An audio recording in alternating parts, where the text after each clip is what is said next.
各位朋友大家好，歡迎大家咧嚟到南區生活嘅頻道。咁我哋今日咧就會同大家講一講咧關於八達通消費券嘅一啲問題啦。咁因為咧我哋都收到好多街坊嘅查詢，咁但係我哋開始之前咧都希望大家咧係記得係訂閱我哋嘅頻道啦，亦都記得撳埋嗰個鐘仔，因為咧我哋將來有啲咩新嘅短片啊、新嘅片段嘅時間咧，咁大家就可以透過個鐘仔咧係收到一個訊息，收到一個提醒噶啦。咁我哋咧就正式開始今日要講嘅題目啦。咁今日要講嘅係啲咩咧？就係我哋最近收到好多街坊查詢啦，因為財爺話咗佢會派消費券啊嘛，咁佢派嗰5000蚊消費券，當然就第一件事大家都話，即係本來上年都仲有1萬蚊，今年就得翻5000蚊，即係咧咁樣縮水咧，其實都有啲唔開心嘅。無論如何咧，我哋都會繼續爭取政府咧係再派翻多啲啦，要加碼啦。而家未有呢個結果之前咧，咁我哋有5000蚊嘅時間，有啲人咧都會問咁我哋有啲情況底下會唔會攞唔到嗰5000蚊嘅消費券咧？咁啊今日喺度同大家解答一下。咁主要我哋收到嘅查詢咧，其實就係兩個情況。第一個情況咧就係咧，例如佢換咗一張八達通卡喎，佢之前用開嗰張八達通卡而家已經冇再用過咯，咁點算呢？嗱，出現呢個情況其實可能亦都有兩個原因。第一個原因咧就係因為八達通卡可能會唔見咗啦。第二個情況咧其實比較普遍啲咧，就係因為可能一啲長者佢哋都夠年齡啦，咁所以咧就換咗用樂悠卡。咁舊嗰張卡咧咁就去取消咗，去當翻俾呢個八達通公司、地鐵公司咯。咁中間咧就會出咗一啲問題，就係舊嗰張八達通卡咧就已經唔再用緊啦。咁究竟點算呢？嗱，以往嘅經驗我哋見到咧，上年嘅話其實咧政府係容許大家咧係換八達通 number 嘅。咁啊當然要去換呢個八達通 number 就要有一啲手續啦，包括可能你要上網去做翻一個登記啦，你要提供翻你嗰個嘅之前收到喺手機度收到嘅一個參考編號，然之後咧喺個網站度咧其實都好快咧就可以改變到去收取呢一個消費券嗰個八達通嘅號碼噶啦。咁但係今年嗰個情況係咪都係一樣呢？嗱，我哋估計咧係應該都接近嘅，因為咧其實佢嗰個系統已經做咗喺度噶啦嘛，無端端咧就唔應該有啲咩嘢會改變。咁但係實際上係一個點嘅情況呢？我哋其實咧有一啲同事已經咧係去信財政司司長嘅辦公室咧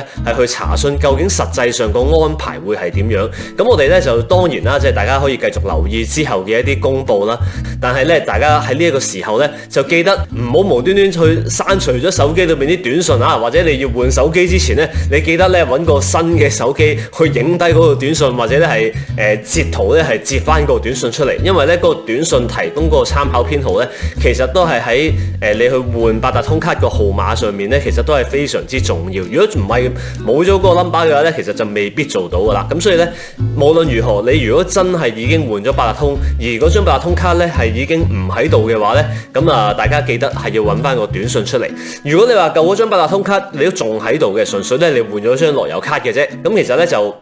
一個簡單啲嘅方法咧，其實就係2張一齊用咯，係咪？樂悠卡就淨係攞嚟搭車，然之後咧個八達通咧就攞嚟咧係做消費券去做，繼續去用消費券，咁咧就免卻咗好多嘅麻煩。因為咧其實5000蚊消費券都好快使晒㗎啦，係咪？雖然佢5000蚊都仲要分2期俾大家，咁但係咧佢都話咧第一期就4月俾你，第二期咧就可能年中，咁我估可能6、7月都會俾大家。咁所以咧其實都係 keep 住用嗰張八達通卡用多2-3個月，用晒啲消費券，咁你先至到時候當翻俾佢，先至去取消佢咧，其實都未必係一件好壞嘅事。咁啊，所以咧呢一個就係關於如果你係冇咗張八達通卡，或者你係之前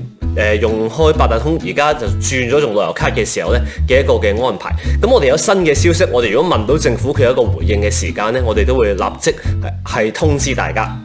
第二樣嘢咧就係關於嗰個消費券上年咧，如果大家記得咧，因為上年咧，如果政府話咧，因為有啲人咧就移咗慢，咁所以咧佢就唔會發消費券俾佢啦，咁就搞到好多人咧，當時候咧明明喺香港生活一路都冇移過民嘅，但係咧又俾人註銷咗佢嗰個消費券嘅申請。咁啊呢一度咧有一班朋友咧，其實佢哋都喺度話咧，其實咧上年雖然佢係俾人註銷咗，但係咧佢係純粹因為疫情期間佢就冇特別翻嚟香港咁樣，但係佢其實係香港居民嚟嘅。佢係諗住香港定居嘅，但係因為咧疫情期間實在太多防疫措施啦，佢唔想翻嚟，好麻煩咁樣，咁所以咧就出現咗一個問題咧，就係上年有啲人咧係俾人取消咗嗰個嘅消費券嘅資格啦。咁但係今年佢究竟攞唔攞得翻嗰5000蚊呢？嗱，呢個問題呢，我哋暫時咧都仍然係未有一啲消息嘅，政府係冇關於呢一部分嘅消息去公布過嘅。咁但係我哋即係按住一個正常嘅政策邏輯去推論嘅話呢，如果你上年嗰個嘅消費券俾人註銷咗嘅話呢，相信喺第一期嘅消費券，即係4月派發嗰3000蚊裏邊呢，你就未必可以攞得到噶啦。咁但係呢，去到之後第2期發放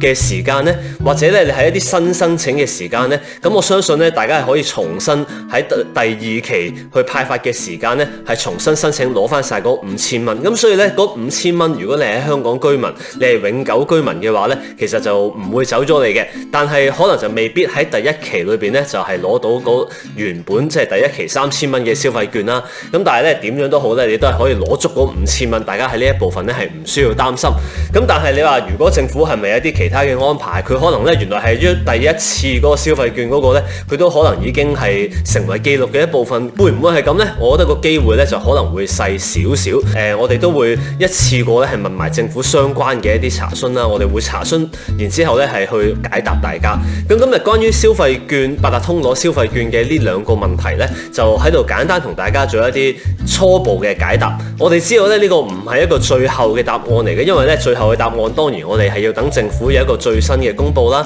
咁但係咧喺呢個時候，我諗有一啲初步我哋對於一啲政策上面嘅邏輯上面嘅分析，大概將來可能會係點樣安排呢？咁我諗呢一度咧都係一個參考嘅基礎嚟嘅。咁今日嘅解答就暫時去到呢度，再提多大家一次，記得要訂閱我哋頻道，記得撳埋個鐘仔，記得評論啦，記得分享。咁我哋希望大家咧係可以支持我哋嘅短片。今日講到呢度先，下次再同大家傾過，再見。